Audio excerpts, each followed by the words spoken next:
em nossa cidade. Mas quando viajamos, fica complicado.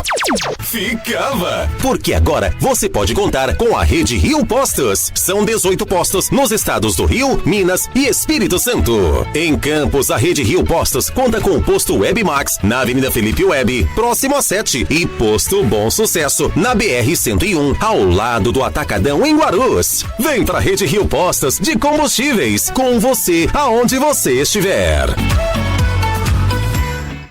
Onde tem empreendedor no Rio, tem Sebrae por perto. Deixe as dúvidas de lado. Com a orientação certa, você está pronto para seguir em frente. O Sebrae Rio transforma sua empresa em uma verdadeira história de sucesso. São vários escritórios em todo o estado. E se você preferir, tem Sebrae também no digital. É fácil, rápido e acessível. Saiba mais em rj.loja.sebrae.com.br ou ligue 0800 570 0800. Sebrae Rio, perto de você, do início ao sucesso. 8h34 em Campos, de volta com Folha no Ar, reta final do programa de hoje, com o oferecimento de Proteus, Unimed Campos, Laboratório Plínio Bacelar, Vacina Plínio Bacelar e Radmed Diagnósticos por Imagem. Voltamos com a Luiz Abreu Barbosa na bancada, hoje conversando com Danilo Barreto. Danilo Barreto é administrador público, ex-candidato a prefeito de oposição em São João da Barra e hoje é pré-candidato a deputado federal. Só voltar com você, Danilo, para a gente começar a pedir a você aí uma análise, uma projeção das eleições 2026, já agora no campo majoritário. Só conferir aqui, Campos tem tempo predominantemente nublado, 23 graus agora, neste momento, aqui na área central da cidade. O meu caro Danilo, para a gente falar sobre eleição majoritária, vamos começar pela de senador. A direita tem no Brasil hoje um projeto que é eleger a maior bancada possível. Se pudesse, eles tentariam eleger os 81 senadores do Senado, justamente para poder ter dali dessa bancada mais forte, ou maior, a possibilidade de interferir até mesmo no Supremo. Caçar um ministro do Supremo hoje só é possível, de acordo com a Constituição, por votação no Senado. E a direita seguramente sonharia em dar um presente à aposentadoria Alexandre de Moraes. Mas brincadeira à parte do Alexandre, mas o projeto é real. Aqui no estado do Rio de Janeiro, são 2 vagas esse ano. As pesquisas consolidam muito, e isso é só pesquisa, nós estamos falando sobre pré-candidaturas, o atual senador Flávio Bolsonaro como reeleito. A segunda sempre esteve pendulando assim para a esquerda. A Benedita vinha bem nas pesquisas, pontuava bem. O próprio Cláudio Castro também pontuava nas últimas pesquisas, não temos recentemente nenhuma, né? Outros nomes, até o próprio nome de Garotinho, Clarissa, aí vários nomes aparecem nessas últimas pesquisas, porém deixando essa segunda vaga em aberto. Agora, é bom e importante frisar que não há nenhuma pesquisa para o Senado após a mega operação policial no Rio, que já deu a Cláudio Castro 10 pontos, 10% de aprovação a mais do seu governo, que vinha caidinho, não vinha bem na sua aprovação. Só que aí agora sim, para o governo ele teve aí uma melhora de desempenho na aprovação. E pode ter carimbado a segunda vaga para o Senado como pré-candidato do Estado e como também um candidato da direita. E aí eu já coloco também, porque o Portinho já esteve em Campos, inclusive, essa semana, já começa até a tentar um outro partido, que não o PL, para vir candidato também, já que o Cláudio Castro cresceu nessa briga toda. Como é que você projeta essa eleição para senador, com a possibilidade de a esquerda ter um nome, mas com o crescimento possível agora do Castro? Eu acredito que a esquerda não vai conseguir impor nenhum nome para senador no próximo ano, não. A Benedita, que estava pontuando melhorzinha, depois das operações, falou muita besteira, falou dados que não eram reais, né, e algumas pessoas que trabalham um pouco mais a questão da segurança pública no estado do Rio desmentiram, né, o que ela estava falando em palanque. Eu acho que isso coloca a candidatura da Benedita em descrédito para o ano que vem. E como você bem observou, para mim, o Cláudio Castro, que até então eu achava que não tinha condição nenhuma de ser senador, mesmo com a máquina na mão, depois das operações, o Cláudio... tem gente falando que o Cláudio é presidenciável depois das operações, né? A gente já considerando que o efeito eleitoral sobre as operações foi tão grande que colocou ele no jogo nacional. Acredito que a primeira vaga vai ser do Flávio e a segunda do Castro. Uma pena, porque assim, eu gosto demais, sou um fã do trabalho do Portinho, né? Eu acho que até que o Portinho tinha que se inserir de outra forma, né? Porque é um cara que faz um excelente trabalho em Brasília, pelo estado do Rio, foi considerado o melhor senador do Brasil pelo ranking dos políticos, né? Que até então, até que me prove o contrário, faz um trabalho excelente de avaliação do trabalho dos parlamentares brasileiros. Então, eu gosto muito do trabalho dele, é um cara que é muito atuante, tem esse olhar para o interior, que eu acho que falta, né, nos senadores, é o cara que tem o diálogo aqui com a nossa região, não só com Campos, mas com os municípios também aqui vizinhos. Então, é uma pena de não ter uma vaga para ele. Assumiu aí depois do falecimento de um senador, né, mas mostrou muito trabalho, foi um cara que... É o Haroldo, né? Haroldo Oliveira. E, assim, eu em relação ao Senado ano que vem, eu acho que fica com o Flávio e com o Cláudio. Assim, a gente não só... todos os cenários, logicamente que o Senado influencia, além de ser eleição majoritária, porque Castro é pré-candidato, né? Embora Castro tenha também um dilema para ser, mesmo que estiver apontando bem na pesquisa, ele tem um dilema. Ele está afastado de Rodrigo Bacelar desde a exoneração de Washington Reis. E para ele ser candidato a qualquer cargo que seja, ele tem que renunciar até 4 de abril. E ele renunciando, que assumiria hoje, depois que o Pampolha saiu, foi para o TCE, seria o Rodrigo. Então, se esse meio de campo de Castro, mesmo o Castro bem nas pesquisas, se esse meio de campo com o Rodrigo não estiver bem azeitado, mesmo ele pontuando bem, ele pode não entregar para o Rodrigo, né? Enfim, a questão é complexa. Fala, Nogueira. Só colocar o caso CEPERJ também nesse contexto aí depois. Verdade, mas tá pedido de vista, né? Você tem um primeiro voto da relatora pela condenação no TSE e pedido de vista, né? Vamos ver como é que vai ficar. Mas, assim, mesmo que Castro esteja pontuando bem como a gente espera, dada que a gente já tem de aprovação do governo, ele tem essa questão interna com o Rodrigo para resolver. Isso independe de ele estar bem ou mal nas pesquisas, né? Mas vamos lá. A gente não tem pesquisa nenhuma ainda. A presidente, a governador ou a senador depois da operação do dia 28. Você tem pesquisa, sim, dando um amplo apoio popular à operação, né?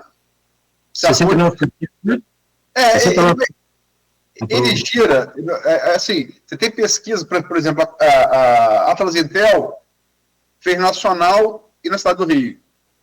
A Coaeste fez no estado do Rio, a Paraná fez na cidade do Rio. Então você tem sempre que dizer isso porque são coisas diferentes, são estratos diferentes, né? Sim.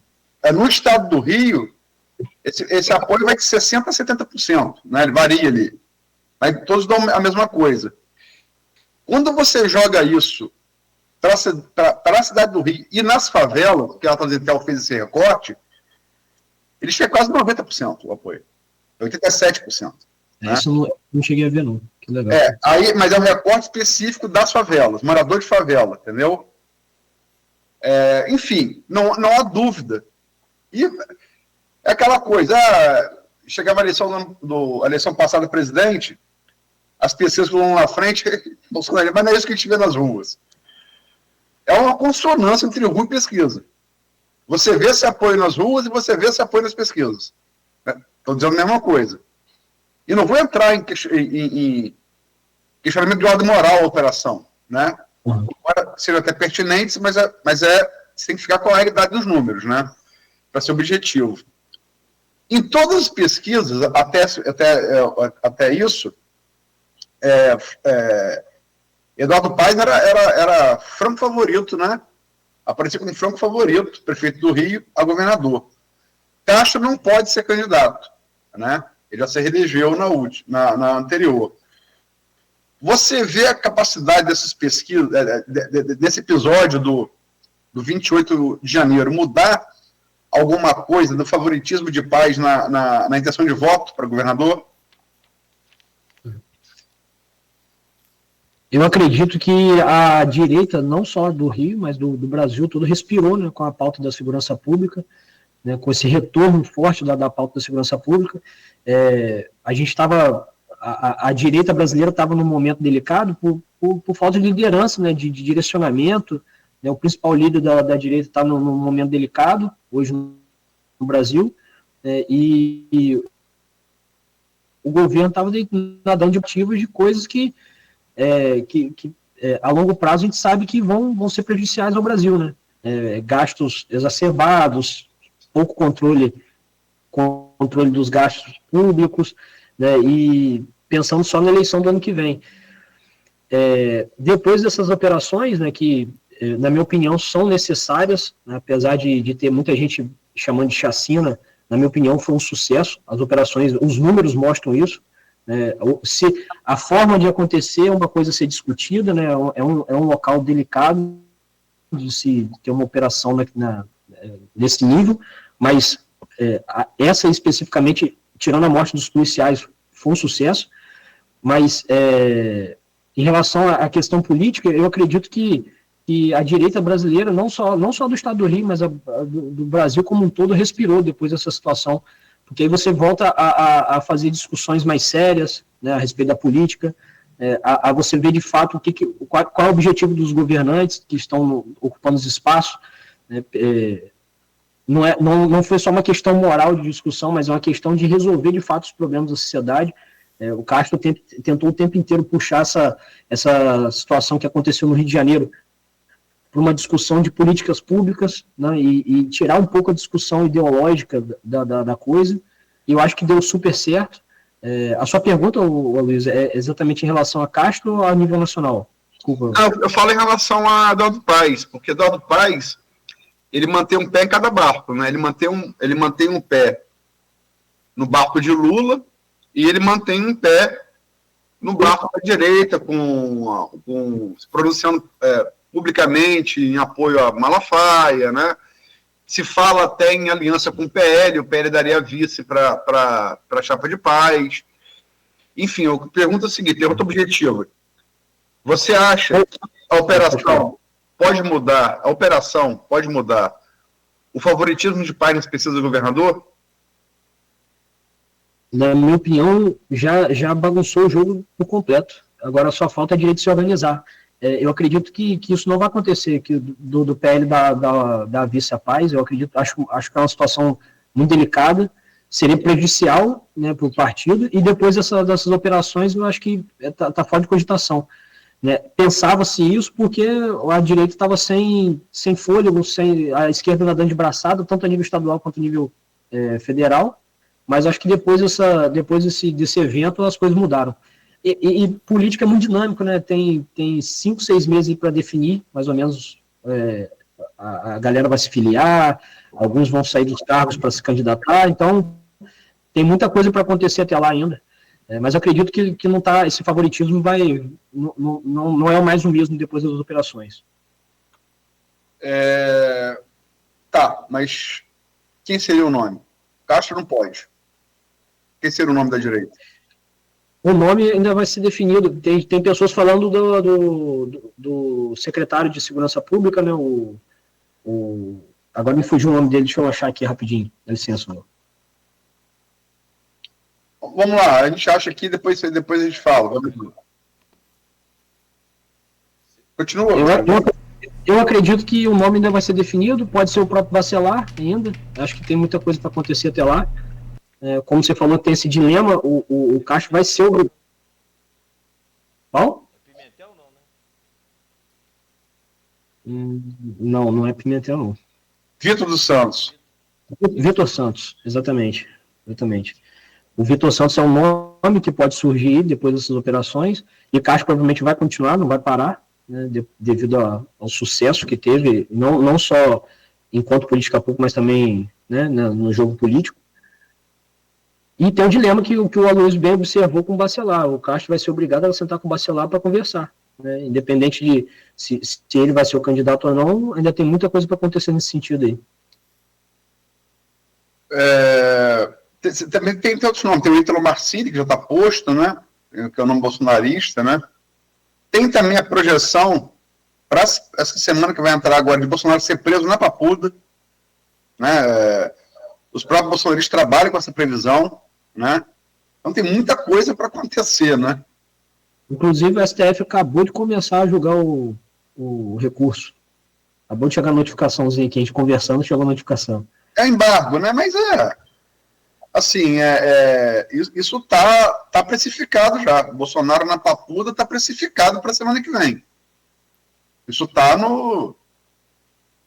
Bolsonaro sendo preso pelo STF, pela condenação por tentativa de golpe de Estado, parece ser tão inexorável quanto novas operações policiais, né? Quanto vai ser anos. Você não acha que, assim, dos nomes postos aí pela direita, para governador, você viu, na sua opinião, quem você... Castro não pode, né? Quem você acha que poderia ser o nome para enfrentar a paz? Flávio não vai deixar uma eleição segura de Senado. Eleição segura de Senado. Quem seria esse nome? O próprio nome do Portinho tem sido cogitado também, né? Portinho, Bacelar. Também. Ele vai ter que buscar vaga fora do PL para ser candidato a senador. De forma muito interna, né? De forma muito interna tem sido cogitado. Não é porque precisa de um representante, né? A direita precisa de um representante. E o trabalho dele tem sido desenvolvido de forma... Podia ser o Washington Reis, se ele puder, pelo Supremo, né? Washington também, tem o Washington aguardando a definição jurídica da vida. Mas é um cara que tem uma entrada forte no interior também, né? Nome forte para o interior. Ele fala que Vladimir seria o vice dele, né? Enfim, já falou isso em declaração, né? Mas, enfim, presidente da República, né? Que é a eleição que sempre puxa demais, no ano que tem eleição nacional e estadual, sempre tudo gira em torno da presidência, né? Lula vinha de dezembro de 2024 a junho de 2025, não era abrupta, mas era gradativa, né? E quando você olhava na linha do tempo da série histórica, é muito claro. Ele vinha perdendo aprovação de governo, ganhando reprovação e perdendo intenção de voto. Lula chega a julho empatado tecnicamente com 6 nomes da oposição para o segundo turno. Né? Não é uma projeção muito boa para quem está no poder. Né? E pode ser candidato à reeleição. A partir da carta de Trump, em 9 de julho, ameaçando taxar o Brasil, se ele e Lula não fizessem uma intervenção no Supremo, o que ele chamou de perseguição, ele, Trump, chamou de perseguição, e da reação adequada, né, do governo, essa reação muito capitaneada por Sidônio Palmeira, que é marqueteiro de Lula e é ministro da Comunicação, começou, inclusive, a virar isso dentro das próprias redes sociais, onde a direita não andava de braçada, começou a virar isso, né? Chegou a manifestação, por exemplo, de setembro, a pela anistia e a contra anistia, elas foram equivalentes em presença de público, mas, pela primeira vez, desde 2018, a esquerda supera a direita em engajamento, né? A coisa vem virando. A partir daquela carta, né, 9 de julho, vem setembro, que é desastroso para o bolsonarismo, desastroso. Né? A partir de 7 de setembro, pela anistia na Paulista, com a bandeira dos Estados Unidos, né? Entrega a bandeira do Brasil, a defesa da soberania nacional para a esquerda, como a esquerda tinha feito com a direita em 2018, devolve o favor. Bolsonaro é condenado e Trump elogia publicamente Lula diante do mundo na Assembleia Geral da ONU. Né? Afaga Lula. Isso é confirmado depois em reunião virtual, depois numa reunião presencial, agora na Ásia, né? E, quer dizer, a partir dali, Lula também, a partir de julho, Lula começou gradativamente a ganhar aprovação, perder a reprovação, ganhar a intenção de voto. E Lula chega até o final ali de outubro, né? Estamos agora na primeira semana de novembro, franco favorito em todos os cenários de primeiro e segundo turno, né? Para vencer a eleição. Não tem nenhuma pesquisa ainda. Depois das operações. Depois da operação, por enquanto é uma só, né? Você tem várias aí correndo, da Polícia Federal, no Ceará, na Bahia, né? Enfim, mas você não tem nenhuma pesquisa. Agora você tem as pesquisas dizendo que foi o que foi a operação, né? Insiste em criticar a operação. Chamou de matança. Mas também ele acena para a sua base, que ficou perdida com o apoio popular à operação, né? A esquerda vai muito mal com o assunto de segurança pública. A esquerda brasileira tem esse problema, né? Como é que você vê? O que você espera nas próximas pesquisas? Eu espero que o Brasil coloque o Lula onde ele tem que estar, fora do poder. Ninguém aguenta mais. Você vê que as ações do presidente são todas assistencialistas, pensando em eleição. Ele não está preocupado. O tempo inteiro só pensa em gastar e arrecadar mais para gastar mais.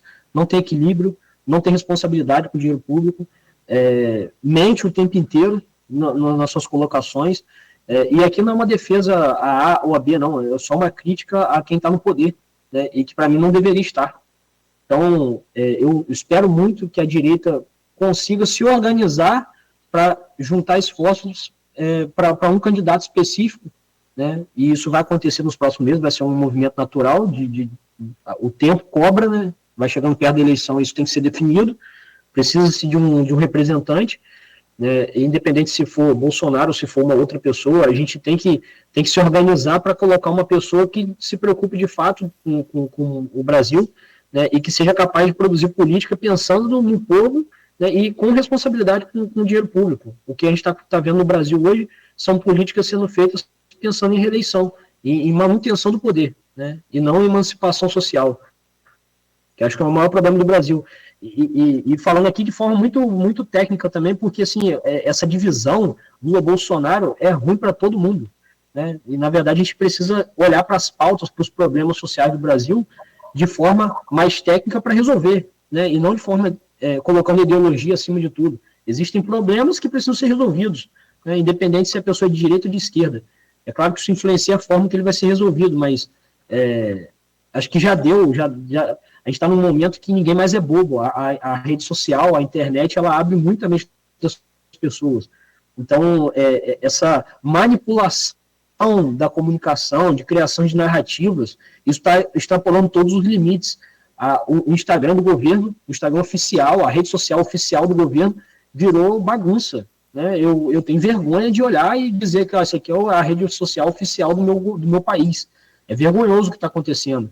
Eles estão colocando a manutenção do poder acima de qualquer outra pauta do Brasil, e eu acho que isso é prejudicial demais para todo mundo. É ruim para todo mundo. No momento que a gente tiver um nome, a pessoa que... Eu tenho algumas sugestões aqui, né, que eu sou um grande fã da administração, que é o Caiado, o Ratinho Júnior, o próprio Zema, né, o Zema, ele tem feito uma administração muito responsável em relação ao dinheiro público, né, questão da dívida de Minas Gerais. Então, sim, são nomes que surgem que podem, de fato, o próprio Tarcísio também, mas pessoas que têm capacidade para fazer a diferença, ocupando os espaços a nível nacional. E eu espero muito que a direita seja capaz de se organizar e colocar o esforço num nome que, de fato, vai colocar o Brasil, né, que faça a gente ter orgulho de dizer que a gente é brasileiro novamente. Enfim, eu sei que o Luiz pensa um pouquinho diferente de mim nessa questão, mas é natural da política, né, a gente se respeita, isso que é o mais importante, mas acho que a minha visão é essa, né, eu acho que a gente já passou da hora de a gente colocar Lula fora de onde ele está, né, não dá mais para aceitar as coisas que ele tem feito. Não é questão de pensar diferente, é questão de ver o que as pessoas estão dizendo, né? Na eleição de 2018, sobretudo a partir do episódio da facada, ficou claro que Bolsonaro aumentou uma intenção de voto com menor rejeição, que tornou ele o candidato viável para o segundo turno, até então ele não era. A eleição dele impediu a vitória no segundo turno. Em 2022, era muito claro que as pesquisas favoreciam a Lula, né? E aí, essa questão de responsabilidade fiscal, que é muito importante, foi jogada no lixo pelo liberalismo com Bolsonaro e Paulo Guedes, né? Primeiro a PEC precatórios, jogando dívida transitada e julgada da União, endividando todos os governos para frente, e depois a PEC do fim do mundo, que foi a maior movimento de compra de voto que eu já vi na história da República, né? Chequinho, perto daquilo, é piada, e quase ganhou a eleição a partir dali, né? Quase ganhou. E agora, todas as pesquisas de dezembro a junho, eu fiz todas elas.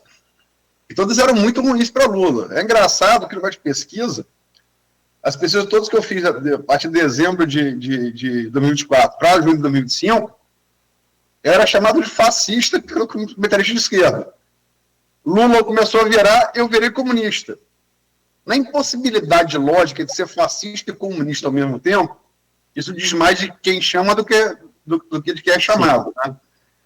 Agora, realmente a gente não tem pesquisa ainda para afirmar que isso vai mudar, que isso mudou o cenário eleitoral, mas pelos números de aprovação da operação, é possível que sim. E sem sombra de dúvida, eu acho que é uma coisa objetiva, tirou a direita das cordas, deu discurso à direita, né? Agora, você fala de nomes, tecnicamente, como você costuma dizer, Bolsonaro é opção. Bolsonaro está inelegível até 2060. Bolsonaro deve ser preso, tudo indica, na papuda na semana que vem. Né? Bolsonaro é uma opção, então está fora. Ele estava, antes da condenação no Supremo, inelegível até 2030 por 2 condenações no Tribunal Superior Eleitoral. Uma pelo 7 de setembro, onde usou paredes do Estado para fazer campanha, e a outra pela ter feito aquele negócio com os embaixadores de todos os países dizendo para botar a urna eletrônica em dúvida. A urna eletrônica elegeu ele várias vezes, elegeu o presidente, elegeu os filhos todos, né? Ele já estava condenado até 2030 ali. Ele depois da condenação do Supremo por tentativa de golpe de Estado, ele ficou até 2060.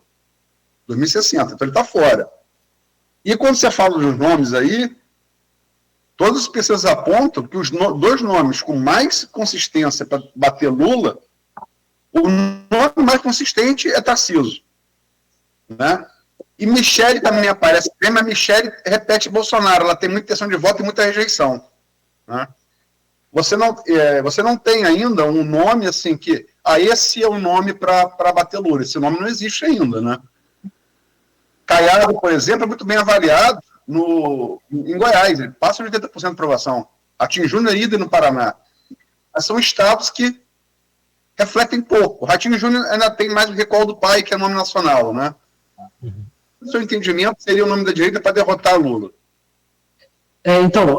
Tem muita coisa para acontecer ainda, mas foi o que eu falei, são esses 4 nomes que eu citei, o Tarcísio, o Ratinho, o Caiado e o Zema. Eu acho que tem que sair desses 4. Né? E Michele? Eu já não acho que seria uma boa opção, né, para mim, né, no caso para mim. Né, eu penso que o Brasil precisa de um representante que tenha um pouquinho de experiência para colocar o Brasil na linha certa. A Michele, ela tem um nome, mas como eu sou mais da área técnica, eu acho que o Tarcísio seria um ótimo nome, é um cara que tem entrega, né, que mostrou serviço enquanto estava ministro e agora como governador também. O Ratinho também é um ótimo administrador, um ótimo gestor público. Eu acho que são pessoas que têm condição de botar o Brasil no eixo, né?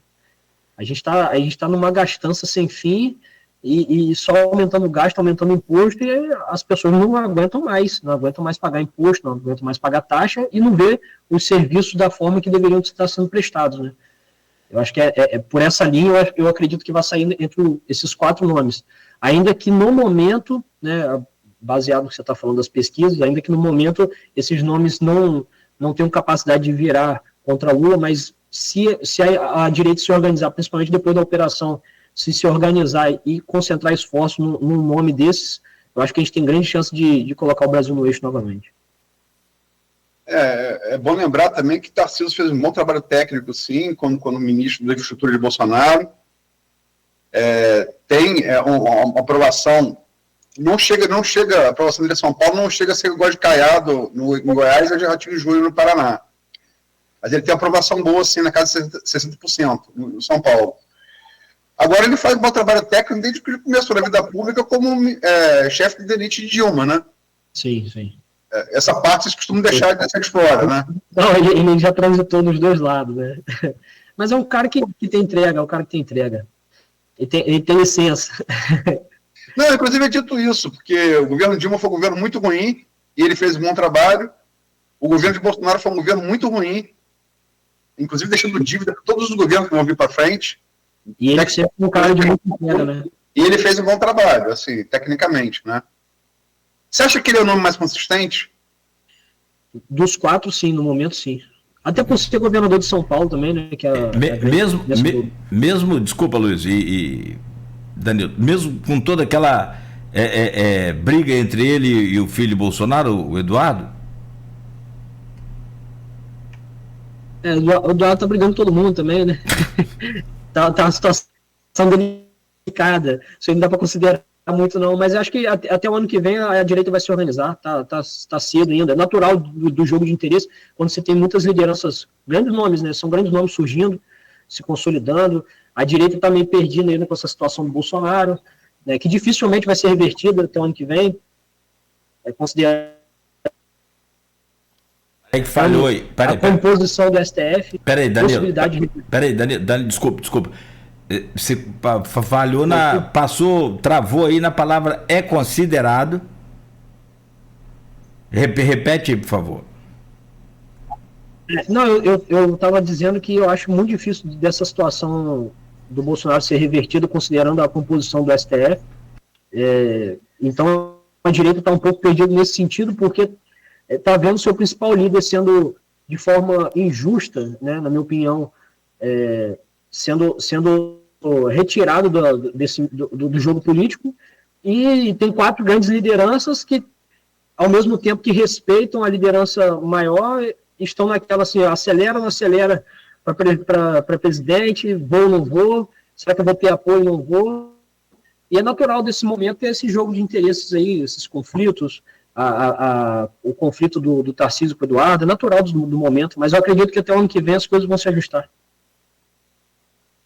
Até porque precisa, né? Como eu tinha falado mais cedo, o tempo cobra, né? Vai chegando perto da eleição, as coisas têm que se definir. Então, 9:05, vou fazer minha última intervenção e pergunta e deixo para o Nogueira levar a conclusão do programa. Assim, quem acompanha a política há mais tempo, eu acompanho desde 39, é muito dito, talvez não sem razão, que em 2002, Fernando Henrique não trabalhou como poderia pelo Serra, porque teria projetado que Lula venceria, faria um péssimo governo e ele voltaria nos braços do povo em 2006. Isso não aconteceu. Lula fez um governo quase unanimemente considerado exitoso, né? Em termos econômicos, de 2002 a 2006. Depois, em 2018, todas as pesquisas apontavam, todas, só tinha um candidato capaz de bater Bolsonaro no segundo turno. Antes da facada, ele era presa fácil no segundo turno. A facada diminuiu a rejeição dele, rejeição que define o segundo turno, né? E após a facada, todas as pesquisas apontavam que só um candidato bateria com facilidade. Ciro Gomes. Lula lança Haddad. É dito que também que Lula preferiu perder com o PT no candidato próprio, um poste, que era o Haddad, o poste dele, né? Havia perdido a reeleição prefeito de São Paulo, do que entregar o governo para Ciro, porque sabia que se Ciro assumisse, provavelmente acabaria com um monopólio lulopetista da esquerda brasileira. E está sendo dito agora, vários analistas e tal, que o bolsonarismo, sobretudo esse personificado o mais descolado da realidade, personificado em Eduardo Bolsonaro, trabalha para perder a eleição para Lula, para poder voltar em 2030. Né? Isso foi dito de Fernando Henrique com Lula, foi dito de Lula em relação a Ciro e Bolsonaro, e está agora dos Bolsonaro com relação a Lula. Como é que você vê? Eu acredito que isso não vai se replicar no ano que vem, não. Eu acredito, como eu tinha falado anteriormente, eu acho que as coisas vão se ajustar, a direita vai concentrar esforços em um candidato, e como a operação está muito recente ainda, acho que a operação vai influenciar diretamente nas pesquisas, nos próximos resultados, né? E está cedo ainda para falar, porque essa articulação vai acontecer até no mês de junho, julho, convenção do ano que vem. Eu acredito que vai ficar um pouquinho ainda essa indefinição até os próximos meses, mas assim que a direita concentrar esforço no candidato, eu acho que tem total condição de virar o jogo no ano que vem. A percepção nas ruas, né, eu rodo bastante, converso com bastante gente, claro que aqui na minha região, na minha cidade, né, mas a percepção que eu tenho nas ruas é que existe uma bolha que gosta do PT, mas a grande maioria das pessoas não suporta mais, não aguenta mais. O custo de vida está subindo muito, a inflação está em alta, as pessoas estão sentindo isso no dia a dia, muita gente o dinheiro não está rendendo mais, e quando dói no bolso, as pessoas procuram mudança. Isso é histórico, né? O estado do Rio é majoritariamente direita, né? Acho que das 16 cidades aqui das 22 cidades aqui do norte e noroeste, das regiões norte e noroeste, foram 6, né, Luiz? Que os prefeitos não foram da direita. Quer dizer, Sim, Bolsonaro só perdeu o segundo turno nos municípios, todos os municípios do norte e noroeste, com 4 deles. Menos ainda, né, do que eu falei. 6, 4. Então é isso. É isso que você falou, Danilo. São João da Barra, a prefeita pedindo voto para Lula, ainda assim foram 17 mil votos contra 10.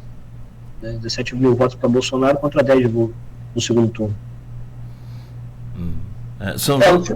Os municípios foram que... Eu tenho uma matéria disso, foi a Miracema, tem que ver aqui agora, foram 4.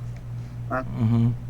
No segundo turno, dos 22, do Norte e Noroeste, onde Lula ganhou. Mas São João da Barra, daqui, eu não sei de todos, mas aqui da nossa região, aqui dos Santos, por exemplo, em Campos, é o único que tem um vereador do PT. Tem do PV também, e tem do PT. Que, aliás, é a presidente da Câmara, né? Sim. Ô, Danilo. O vice é do PT. O vice também é do PT, né? Também. Chico da Quixaba. Apesar de ser bolsonarista, para o PT. São as coisas importantes aqui dia. Viva a política brasileira. Bom, é democracia também, é isso. Meu caro Danilo, o Xabá aqui, se quiser pesquisar aí, Luiz, fica à vontade, dá tempo, pode falar depois das cidades aí, fica à vontade. É legal pra gente memorizar esses dados, né? Eu acho bacana. Mas, e assim, aquela coisa do George, sempre comenta. Desculpa, achei aqui. Em 2018, os 22 municípios do Norte e Noroeste, Haddad só ganhou o segundo turno em um município, Laje do Muriaé. Em 2022, aí com Lula como candidato da oposição, foram 6 municípios, não foram 4, foram 6 municípios onde Lula ganhou. Além de Laje do Muriaé, que já havia ganho em 2018, Conceição de Macabu, Quissamã, Porciúncula, Cambuci e Miracema. Esses foram os 6 municípios onde Lula ganhou Bolsonaro no segundo turno de 2022. E em 2018, Haddad só ganha Laje do Muriaé. Segundo turno, né? Segundo turno, Então você tem... Mas é bom destacar que, a despeito disso, né, Lula ganhou a eleição nacionalmente. Sim. 2022, Nesse claro. Caso, Campos não foi o espelho do Brasil, Getúlio Vargas não se confirmou. Perfeito. Bom, 9h12. Meu caro Danilo, obrigado por hoje, amigo. Eu não quis falar nada. Mas assim, eu acho que você não percebeu, né, que foi criada uma regra que é automática, não fui eu, nem a Luísio, nem Beto, muito menos, ninguém da bancada, mas todo sanjoanense, quando dá entrevista aqui, traz um bolo lá daquela padaria. Mas hoje você não veio, então depois você pode mandar. Tô brincando, amigo. É a padaria sensacional que você falou do cemitério, mas a padaria é perto do cemitério, é em frente, e todos os bolos aí, hoje nós já provamos todos os sabores, né, Beto? É só ver o nosso tamanho. Então aqui, fica um abraço aí. É da família da Carla. Não é? É da família da Carla, uma grande amiga. Então, pessoal, muito gente boa. A Carla, inclusive, faz doutorado na UENF também, né?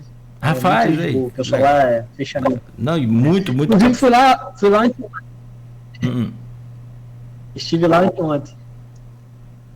Falar nada, mas, né, de repente.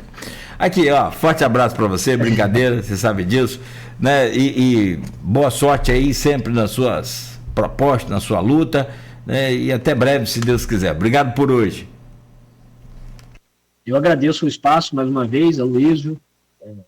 Beto está aí fazendo um negócio acontecer aí atrás, ele sempre escondido. Se eu tivesse aí, eu ia virar a câmera agora para ele. E agradecer ao Cláudio também no espaço. É muito bom estar com vocês, saber que vocês fazem um jornalismo sério, né, independente, mostram o que tem que mostrar. Sou muito fã do trabalho de vocês e não estou falando porque eu estou aqui ao vivo com vocês, é porque eu sempre costumo comentar do trabalho sério que vocês fazem. E é sempre uma honra, né? Sempre estarei à disposição. Quando vocês me chamarem, eu estarei à disposição. Tá show? Valeu. Deixa eu chamar a Luísio aqui para fechar com você também e a gente fechar aí essa semana extremamente positiva, com pautas importantes, com bons conteúdos. Meu caro Aloysio, obrigado por hoje, né? E por essa semana.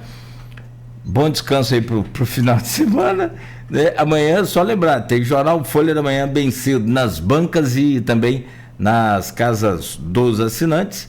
Valeu, Aloysio. Obrigado aí por hoje. Obrigado, Nogueira. Obrigado, Beto. Obrigado, Danilo. Obrigado, sobretudo, ouvinte, telespectador do programa, né? Amanhã, parte das entrevistas, não dá para botar lá toda, né? Porque é um preço enorme, 2 horas dão. Se for tirar toda a entrevista, você, sei lá, 10, 12 páginas de standard, mas parte delas, os 3 principais, vão estar amanhã reproduzidos no jornal impresso, bem cedo nas bancas na casa dos assinantes, também no site Folha 1, né? Parte dessa entrevista. Agradecer pela semana, desejar sorte ao Danilo. Eu acho assim, que independente de esquerda, direita, Brasil, as coisas ficam sempre muito, muito, muito afuniladas nessa bipolaridade, né? É um nome assim que vem se consolidando, né? Investiu na sua formação acadêmica, ampliou seus horizontes, trabalhou fora daqui em administração pública, né? Trabalhou no Sul. Enfim, concordo ou não com suas propostas, suas ideias, elas não vêm de achismo, elas vêm de uma formação, tanto no campo teórico quanto no campo empírico, que vem se consolidando, né? E ter jovens na política que se preparam fora dela também é sempre alvissareiro. Então, um sucesso aí, Danilo. Muito obrigado pelas palavras, Luiz. Muito obrigado de coração. É sempre um prazer estar aqui com vocês. Cláudio, mete bronca aí, porque eu comecei a falar de novo e eu senti que você ficou incomodado. Cada hora. Não, tranquilo, tá show, não, pra dar tempo, a gente fecha aqui, depois já estamos mesmo na pendura, meio com um cartão amarelo, que Cristiano tá viajando, ele tá correndo, acho que ele tá na Espanha, vai ter um mundial agora e o bicho tá voando lá, então nós estamos, tem uma folga, o patrão saiu, a gente tá... Forte abraço, Danilo, forte abraço aí pra pessoal que te segue aí também, que acompanhou aqui a entrevista. Obrigado, amigo, valeu. Fechamos por aqui, então, o Folha no Ar Valeu. O Folha no Ar de hoje. Tchau, pessoal. Forte abraço. A gente volta na segunda-feira, às 7 horas da manhã, com mais um Folha no Ar. Não esqueça, amanhã o Jornal Folha da Manhã nas bancas, bem cedo, nas casas dos assinantes também. No oferecimento de Proteus, Unimed Campos, Laboratório Plínio Bacelar, Vacina Plínio Bacelar e Radmed Diagnósticos por Imagem. Continue ligado, continue na Folha FM.